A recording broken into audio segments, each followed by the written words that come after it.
Good evening, my brothers and sisters. We are about to celebrate the solemnity of the Immaculate Conception of Mary. The Immaculate Conception, ito po yung paghahanda ng Panginoon para sa pagdating ni Jesucristo. At since the Advent is preparation, means preparation, God has also prepared something beautiful for us. Ito si Mama Mary. Because si Mama Mary, ang kapalit ni Eve. Nung create ni Lord si Adam and Eve, Eve fell into temptation. Nalaglag siya sa temptation ni Satan. So, who will defeat Satan? God can easily defeat Satan. But to put Satan to where he belongs, kumbaga ang tatalo kay Satan ay isa ring babae. Dahil si Satan, diniceive niya si Eve. Si Eve walang kalaban-laban. So, who will defeat Satan? It is the new Eve. The new Eve is Mary.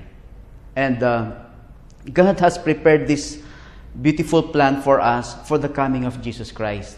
Kaya nung dumating yung panahon na gagawin na ni Lord yung plano niya, prepare niya si Mama Mary. Kaya ipinanganak siya free of original sin. Lahat tayo na pinanganak may tatak ng original sin. Natatanggal lang yon through baptism. Pero si Mama Mary, she was prepared for that. Malinis. I mean, body and soul, she was so clean. And yet, hindi naman tinanggal ni Lord yung free will niya. Kasi bawat tao may free will. Pwede mong sabihin, huwag ako Lord. Pwede mo rin sabihin, ako Lord. So may free will pa rin. But Mama Mary, nung nag-appear sa kanya si Angel Gabriel, sinabi niya, let it be done unto me according to your word. Gawin mo, Panginoon, ang nararapat na gawin ayon sa iyong kagustuhan. Yun ang sinabi ni Mama Mary, let it be done unto me according to your word. So si Mama Mary prepare. Nung siya pinanganak, yung parents niya, si Anne and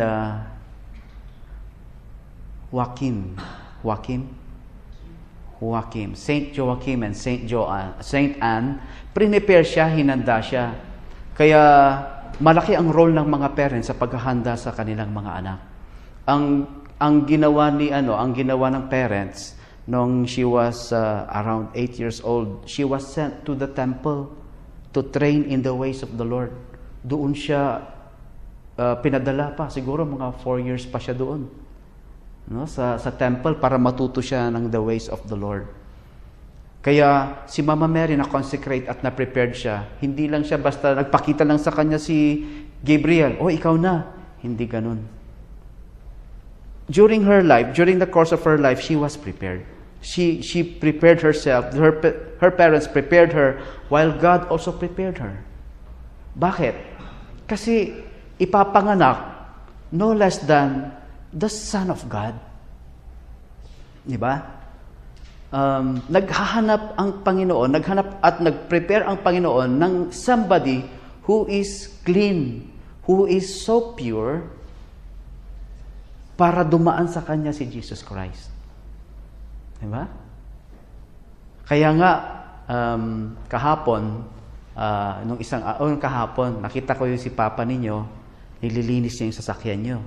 Inaayos niya, bilib nga ako sa parents niyo kasi madalas niyang alagaan yung sasakyan niyo para kahit saan kayo pumunta, any time of the day or the night, pwede siyang aandar.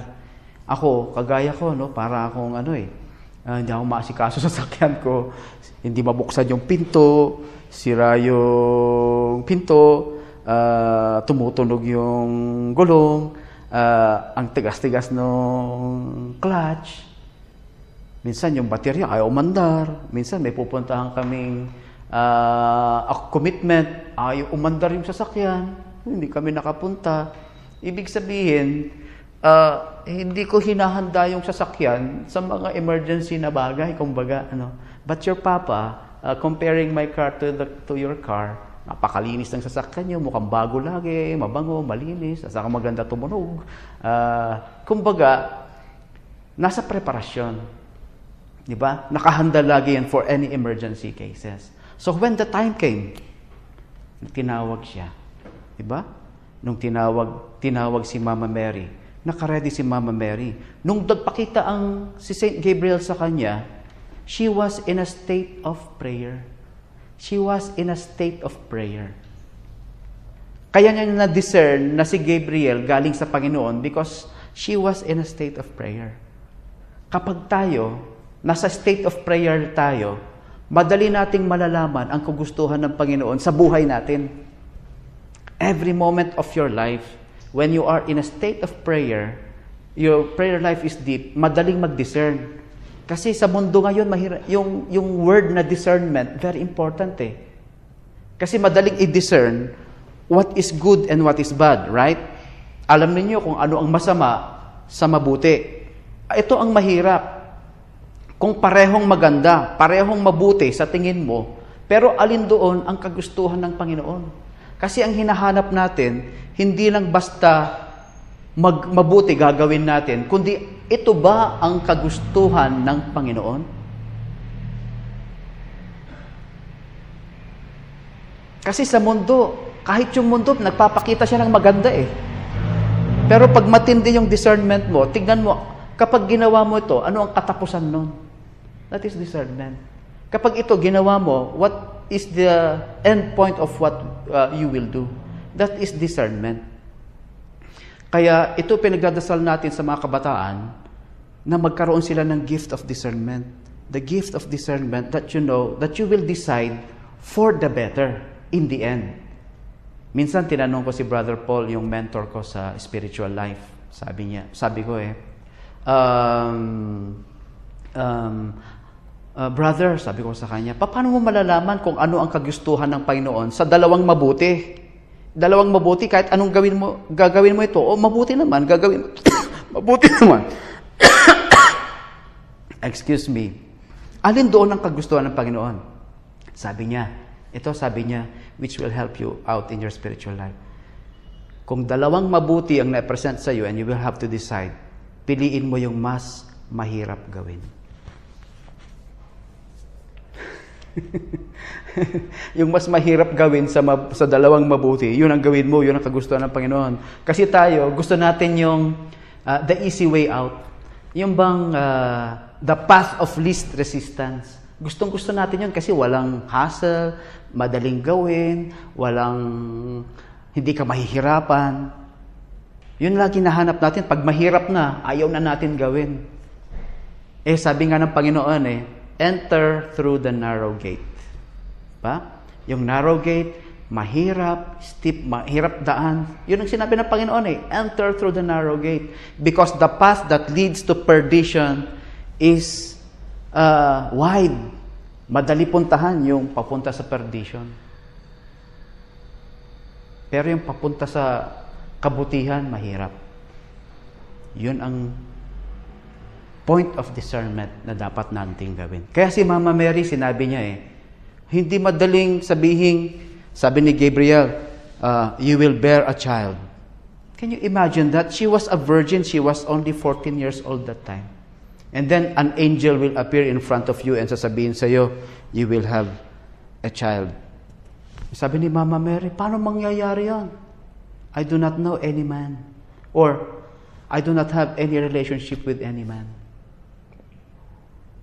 Paano mangyayari yun? Diba?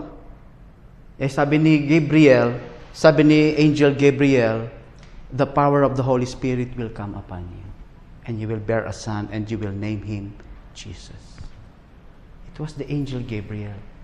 Hindi madali kay Mama Mary. Bakit? Kasi si Mama Mary, naka-engage siya to be married to Joseph. Kasi nung panahon na yun, sa Jew, kapag ikaw,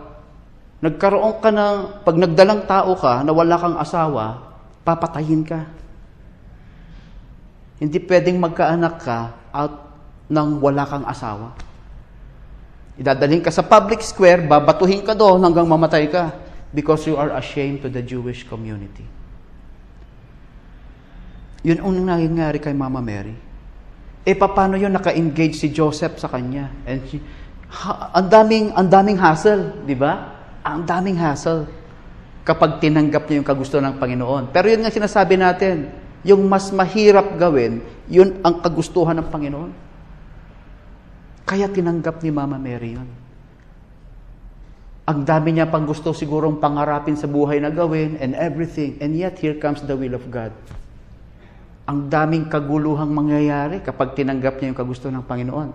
Pero ang punto niya, let it be done unto me, Lord, according to your word. Kung ano ang kagustuhan mo, so be it. Let it be. Kanta ng Beatles, let it be. Diba? So yun, hindi naman madali. Kung babasahin yung istorya ni Mama Mary, napakahirap. Diba? Ang hirap ng buhay niya, hindi madali. Hanggang up to the end, Mama Mary shared in the sorrows. Kaya nga ang kahirapan ni Jesus Christ, kahirapan din niya. Kaya yung alliance of the two hearts, yung puso ni Mama Mary, Immaculate Heart of Mary and the Sacred Heart of Jesus, magkatabi, parehong pains ang nararamdaman nila. Kasi kung ano ang nararamdaman ng anak, nararamdaman ng ina. So, ito yung sinaselebrate nating solemnity. Nung tinawag si Mama Mary to say yes to the will of God. It was still up to her eh. Pwede sabihin, no. Let it not be done to me, Lord. Sa iba na lang. Pwede na niya sabihin niya, mahirap yung pinapagawa mo. Mahirap naman talaga eh. Anong nangyari kay Jesus nung pinagbubuntis niya? Diba? Ipapanganak si John the Baptist. She was 3 months on the way. Si Elizabeth, ipapanganak niya si John the Baptist 6 months on the way.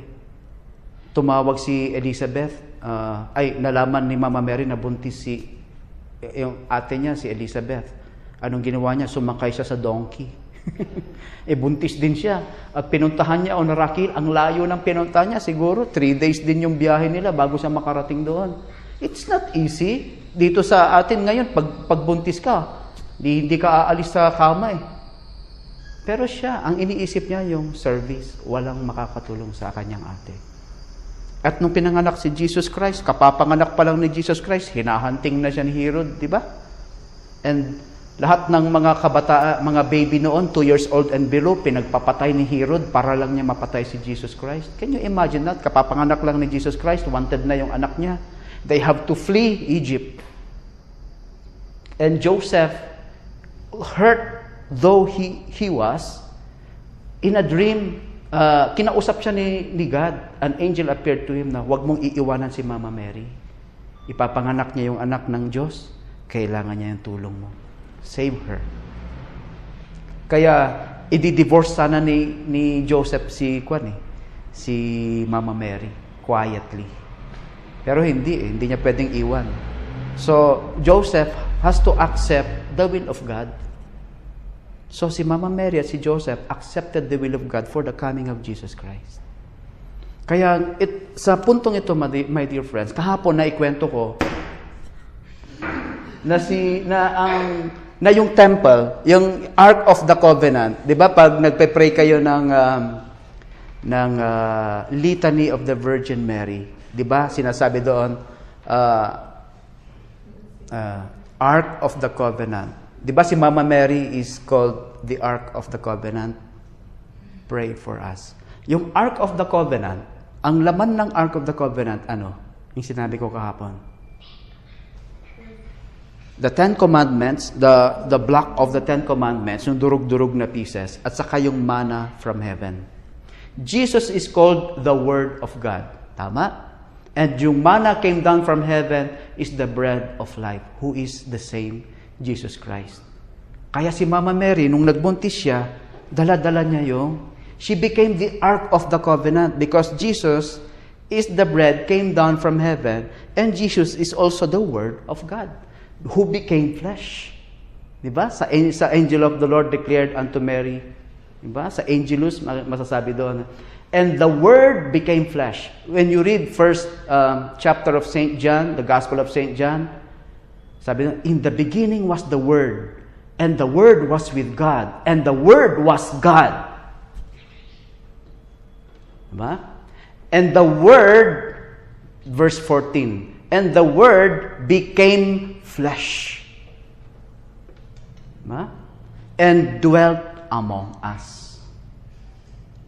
So yung salita ng Diyos naging tao in the person of Jesus Christ.